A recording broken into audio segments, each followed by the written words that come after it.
I actually use this exact thing. My dog got out, and my kids left the gate open. My dog got out, and a lady was walking around our neighborhood, just taking her dog for a walk, and my dog charged her. And her dog got upset, ran circles around her. Her dog did, wrapped her up in her leash, and she fell over. Oh. And I came home, and my neighbor goes, "Hey, Randy, you may want to go find this lady who's walking around. Your dog got out." And this is what I'm like, oh, crap.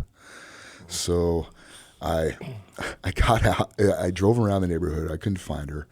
And then I pulled back into my driveway, and, I kind of do a scan one more time, and I see her walking down the road. And I'm like, oh, I know this is her. Mm-hmm. Yeah. And she comes up to me, and she's like, "You." I'm like, "Man, I'm sorry." She's like, "No, you're going to listen to me." And I just let her vent all over me. Mm-hmm. And I said, "Ma'am, you're so right. I am so sorry. You have the right to be able to walk around the neighborhood in peace and not have a dog charge you." I'm like, and are you hurt? She's like, "No." I'm like, "All right, I'm sorry." I'm like, "You know what? My kids left the gate open, and I told them not to." I'm like, "Do you have kids?" She's like, "Yeah." I'm like, "Do they always do everything you ask them to do?" And she was like, "No, they never do anything I ask them to do."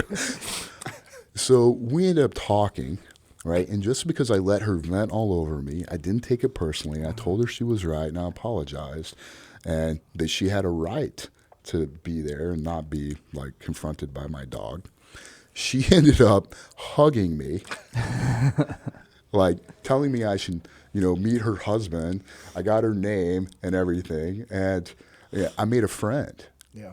And now I've got somebody else in my neighborhood who, if somebody's at my house when I'm not there, that I know walks around the neighborhood, will tell me. Yeah.